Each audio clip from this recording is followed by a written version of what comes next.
Richa Chadha today with us, who is a gender intelligence life coach. She would be largely addressing the issue, the concept of gender intelligence at workplace. Um, Richa, in many of my course module, gender and sexuality has been one topic which keeps on playing hide and seek with us. Though theoretically speaking, we would be doing few chunks of it from the coming week. But I'm pretty sure that's going to be a very engaging talk with you. About Richa, she is a gender expert and she has been working on the entire gamut of women and gender studies, including gender intelligence, which includes gender sensitization, diversity, inclusion, gender parity, programming, etc. And she's a firm believer that the paradigm of gender parity and equity isn't a question of sustenance, but rather a matter of perceived credibility. She has been helping a lot of organizations and individuals to achieve extremely extraordinary results, improving quality of life, and accelerate productivity.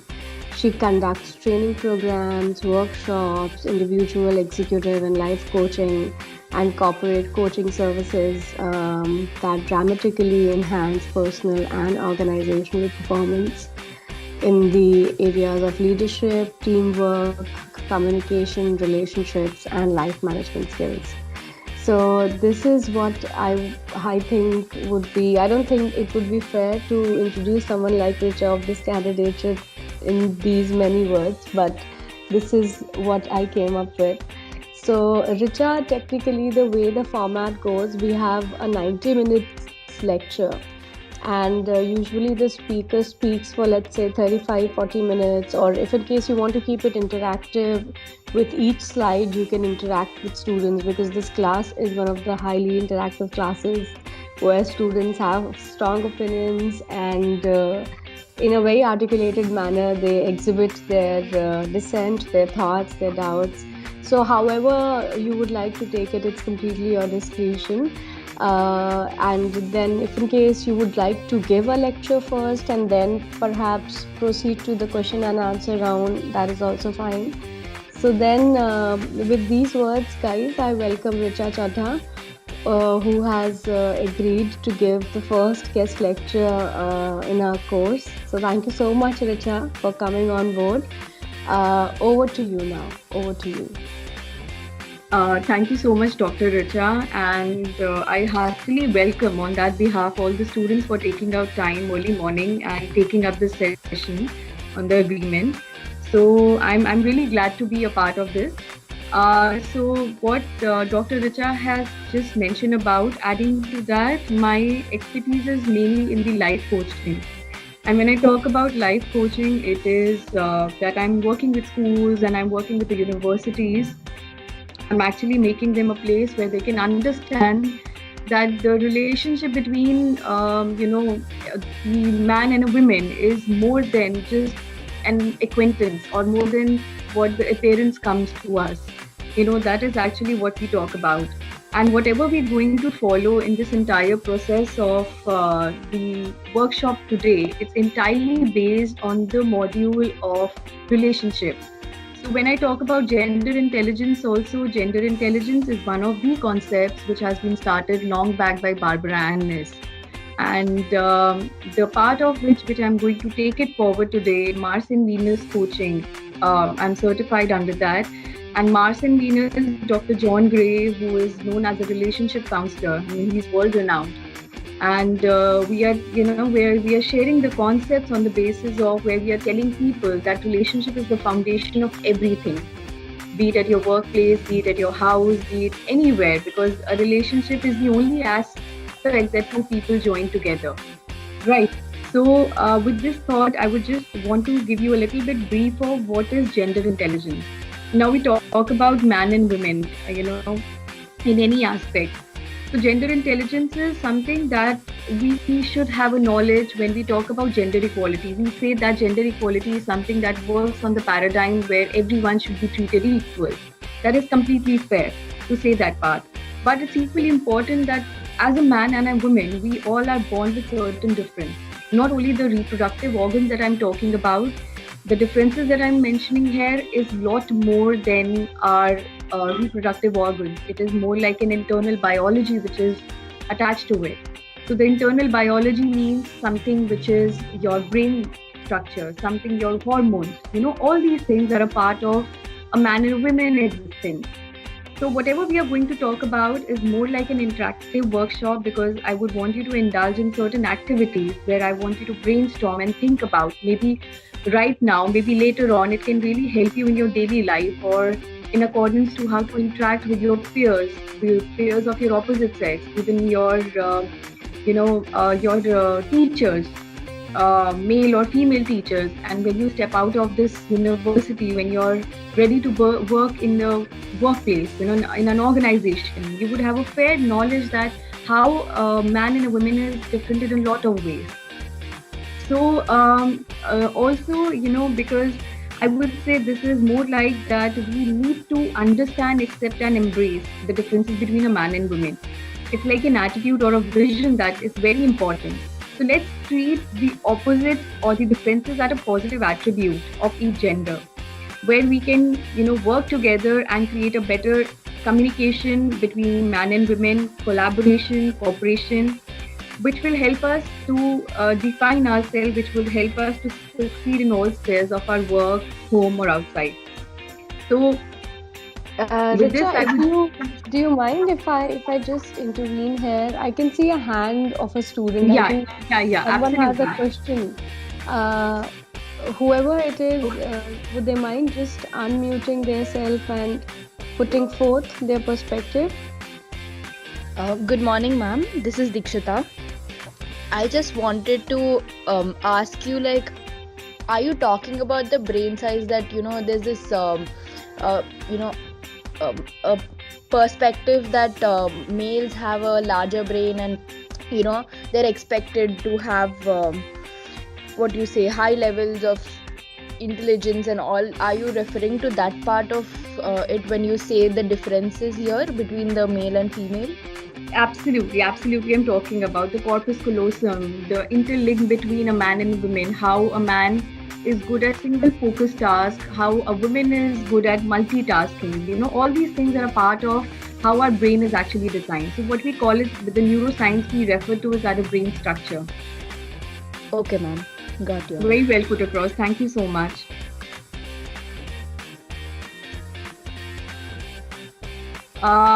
So what we are going to talk about is, I hope my screen is visible. Yes, Richa. Yes, ma'am, it is. Okay, great. So what we are going to talk about is how to get what you want at work.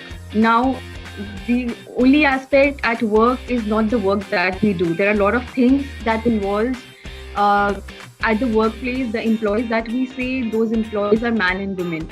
So how we are going to talk about is that first we are going to have a purpose to this workshop, which is definitely we are going to talk about all the gender differences that a man and woman shares in a lot of ways, just then they're being as an individual. We are going to talk about certain practical solutions which would help you in your daily life and which would also help you to gauge into this aspect. And then on the basis of this, you would be able to interpret each other's behavior correctly. And with that accordance, you will be able to act with them to have a correct outcome. Now, things that we are going to discuss is about the man and women characteristics, or I would say Mars and Venus characteristics. Because we often say, men are from Mars and women are from Venus. So that is not something which is, theoretically something which is written, but it is that we say as a notion and a fact that men are from Mars and women are from Venus, and because of the differences in their brain structure, the differences how they act, they behave differently to every situation in life. Cave is something that we are going to discuss, that how this cave is treated like a me time with man and a woman. stress is a situation where both of them react differently. Taking credit is again something that is going to be a part of how they work in accordance with the workplace.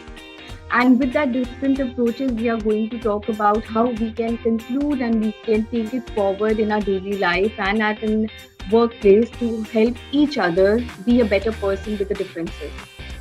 Now, why I mentioned the learning aspect is because what you're going to see is my screen right now.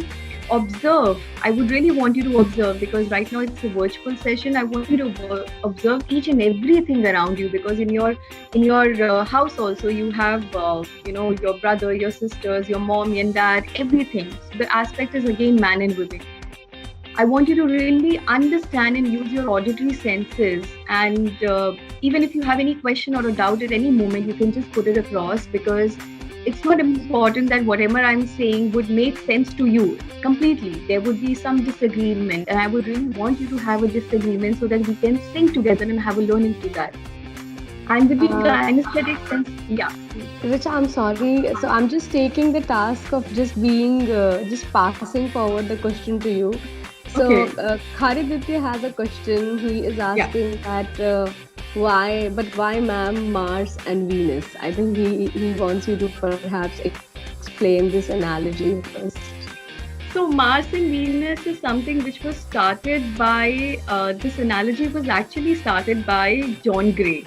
Mars is again a planet which is more like we say had the characteristics, or it's not something that is very, very real life thing. It is like an aspect of something which is a creation. Venus is what we call the femininity. Yes, feminine quality. We all know about the goddess Greek also. We know about the Venus, who is a Greek goddess. So the femininity part we always refer to from the Venus. Mars is again a planet which is the existence with its own Saturn. Saturn, what we call in Hindi, where we say as Shani also. So all these things are the manliness. A lot of things are involved from that past existence. So that is where we take this term Mars and Venus. Is it clear? Khariditya, would you like to unmute yourself and say something? Yes, ma'am, it's any clear. rounds? Oh, Yes, ma'am, it's clear.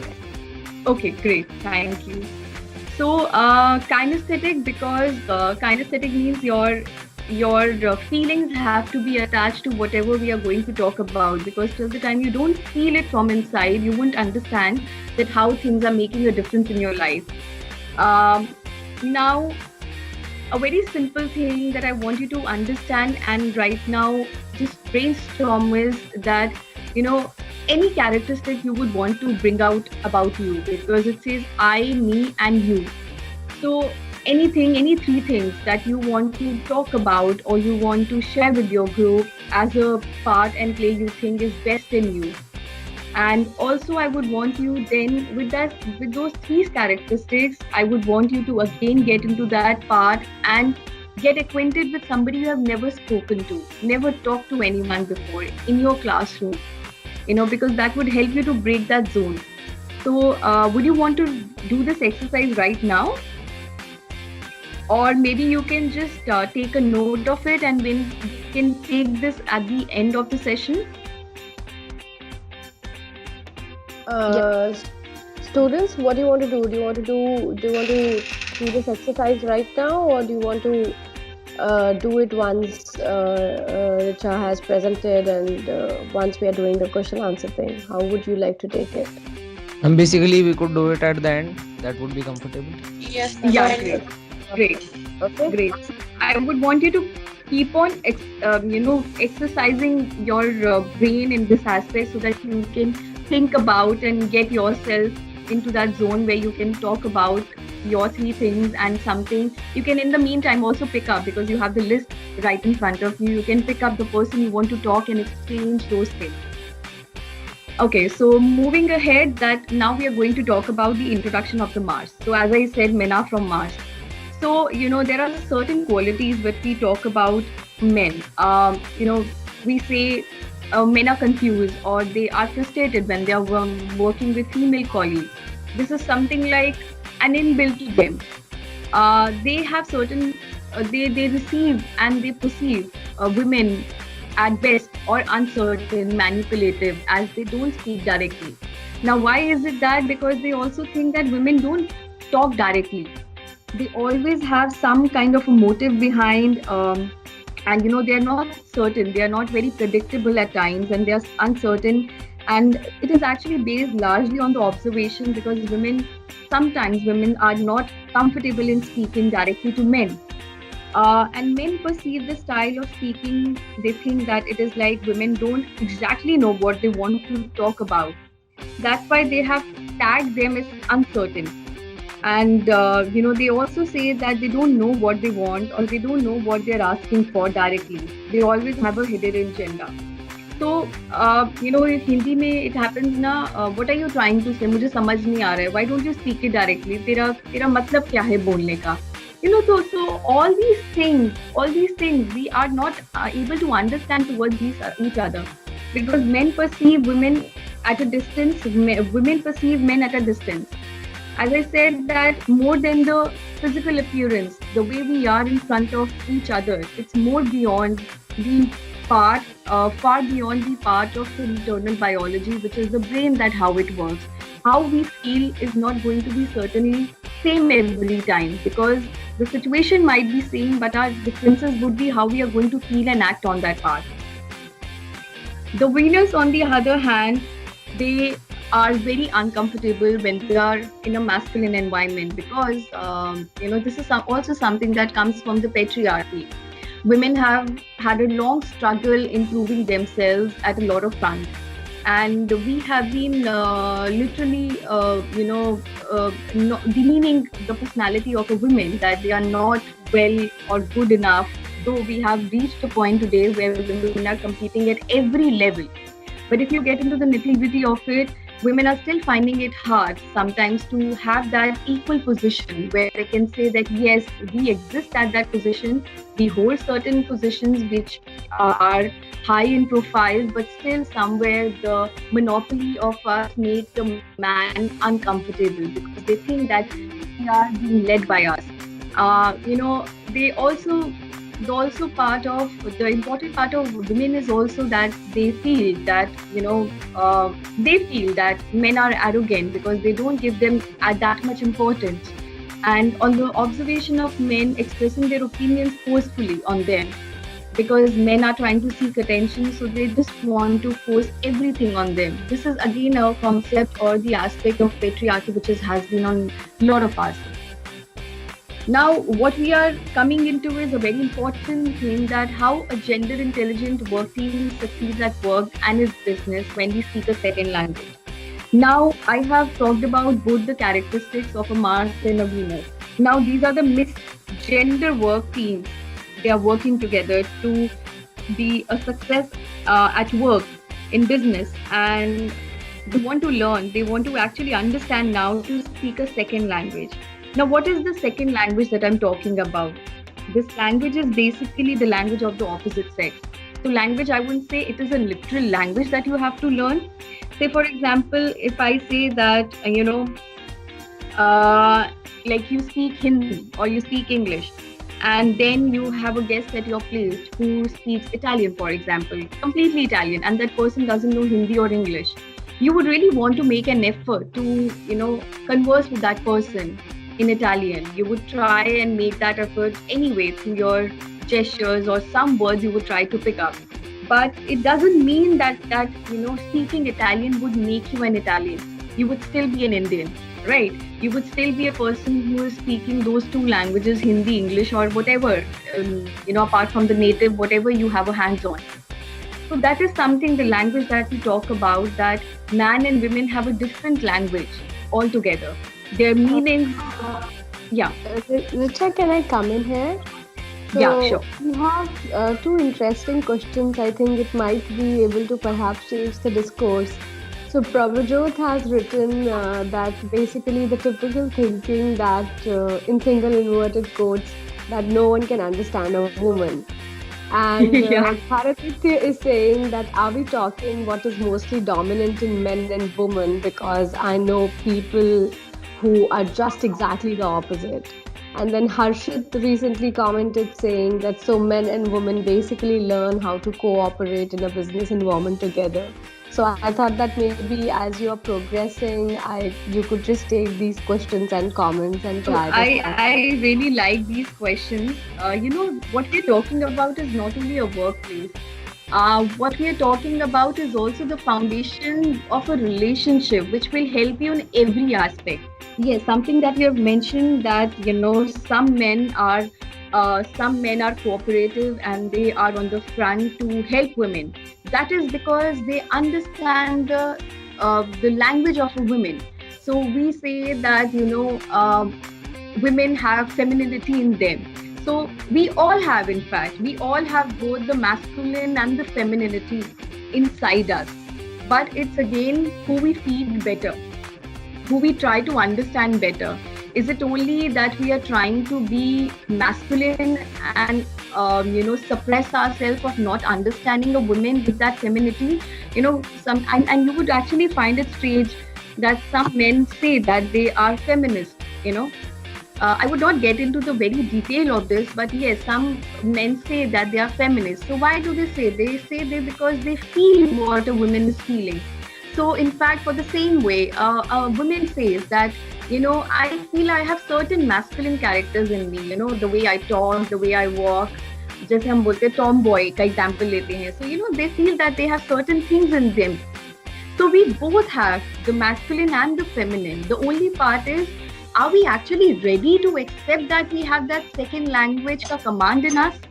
Or are we just ignoring this fact? So the entire aspect is that we really need to be flexible in this aspect of learning the second language. I hope I make sense to all the questions that were mentioned. Yes, ma'am. I think I think you did. You did. And Richa, I hope it's not. I hope it's not an issue if, in case, the comments and the doubts which we are getting. No, absolutely. Fine, Please, right? I would actually want them to have those doubts, so that if we take those doubts in the end, that would not be a successful thing to work on. So let's have the doubts coming so that they can clear the doubts then and there. Sure. Makes sense. Yeah. So, there are gender conflicts.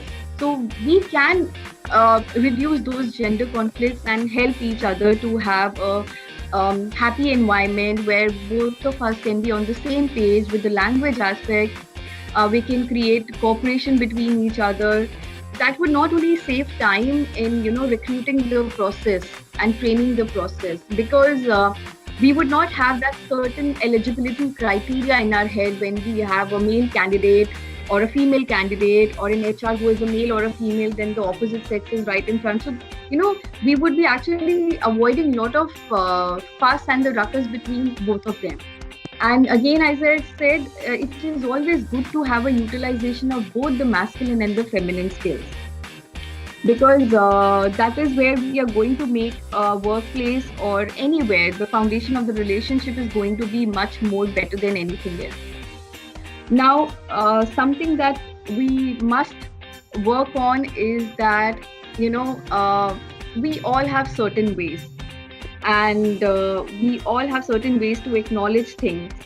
Now, men must be certain way, women should be well behaved. This is all the notions that we carry, right? As an individual, we always say, we always tell women, don't sit like this, don't sit with your, open legs, cross your legs. We say men to be certainly decent. We tell men not to cry. All these. Yeah. Sorry to interrupt, ma'am. Yeah. Ma'am, actually in the previous slide you had mentioned the last point as how could we utilize the masculine and feminine character. So is there any example which we could relate to? Yeah, so I'll be coming to this masculine and feminine skills. I would be coming to this part later on. I would present a sheet with you, a characteristic sheet with you, where you would actually know what are the masculine and feminine skills. Sure. Richa, we also have 2 questions here. Do you want to take it right now? Yeah. Please. So Himanshi is asking that is it happening because can it be due to the presence of small amounts of testosterone in women? And Sheelala is asking, that is there a difference in the IQ levels between the genders. I think they're just trying to understand that when you're talking about gender intelligence at workplace, to what extent can we give importance to these body essentialism, which a lot of actually feminists have been problematizing a lot. So I guess in case you want, you can take ahead these questions. Thank you. Yeah. So yes, the testosterone that you have mentioned, it is not only in men, it is also in women. How it is in women? Yes, it is not equally in proportion in women, but these are oxytocin, testosterone. These are a part of both man and women both. But the only difference is that men have testosterone on a higher level. Women have oxytocin on a higher level, but they both have bit of testosterone and oxytocin, because this is the femininity that we're talking about. The feminine quality hai, ye nurturing ki, where it comes from? It comes from the oxytocin that women have. Now all of a sudden, now imagine, women at the workplace today, they are competing with men. They're trying to prove themselves at the workplace. They're trying to prove themselves at the home. With so much of expectations of people around. They have to take care of the kids, they have to take care of the husband, they have to take care of their job. So what happens is, and when they step out, they get into the male-dominated society, they get into the zone where they are working with men. So the testosterone level are there releasing, and it is making actually difficult for a woman, because she is used to the oxytocin part of it. She's a nurturer. So it becomes very difficult for her when she is a male-dominated world, and where her testosterone's at releasing, and she's facing those problems, because it's quite challenging for her to compete with the men. So that is where, and the IQ level that you're talking about, again, the IQ part of it is something which is little different, because IQ is IQ and the brain structure, they are two different aspects what we're talking about. Yes, the brain aspect that you're talking about, the brain structure that we are talking about, men have so there is a left and the right hemisphere, right? With the women, it happens that they try and connect every situation, because the interconnectedness in their brain is in such a way. That's the neuroscience. With the men, they want to focus one task at a time. If you look at women, she is multitasking all the time. She wants to do this, she wants to do that, everything in a certain row she wants to take care. And whenever you talk to her, she would always try and mention the last episode, aisa hua tha. She would always bring back the last conversations on the table to connect the roles. These are the things which are designed in brain. This is not something which is we are doing as a part forcefully. This is something the brain is being designed, or the brain is being structured in such a way that these are the styles, and that's when the language come into play, that's when the behavior come into way, that's when feelings come and the emotions come into way. And we'll be coming to a lot of things when we talk about the stress part of it. Richa, Avani has a really interesting question, because you mentioned a narrative saying, women say this a lot, that ye hua tha. So I think the question is actually about why there is a gender conflict. And she's actually initiating it by saying, talking with the aspect of marriage, is it due to the freedom of marriage? So would you like to take this question? Because I think this is an interesting one which Avani has raised. I'm sorry, the gender conflict in terms of marriage, I didn't get the question. Avani, would you like to please? Yeah, Avani, would you just elaborate on that? And elaborate your question. Hello ma'am, I'm just talking about the gender fights, about the issues after marriage. I just relate to this. Oh, very nice. Very well put across, Avani. I think because, this is actually right. जब हम लोग एक दूसरे से expectations करते हैं, that you are doing this, you are doing that, you haven't done this. It is actually the way both the genders, it is with both the genders actually, we expect the return in the same way we serve the people. It is with both the sexes, be it a man or a woman. So in that certain thought, when you are saying something to a man, you are expecting a result. You are expecting an outcome out of it. And what happens is the man is not giving that outcome. For you might be small things matter. Small things, tiny things matter. For a man, he thinks what I'm doing for a living is I'm loving my wife, I am giving her a big house to live, I'm giving her a lavish lifestyle, I'm giving her the money to spend, I'm doing everything for the family. But what you're looking for somebody to talk to you. That is a very simple thing. Women love to talk. That is inbuilt in them because that is the way they release their stress.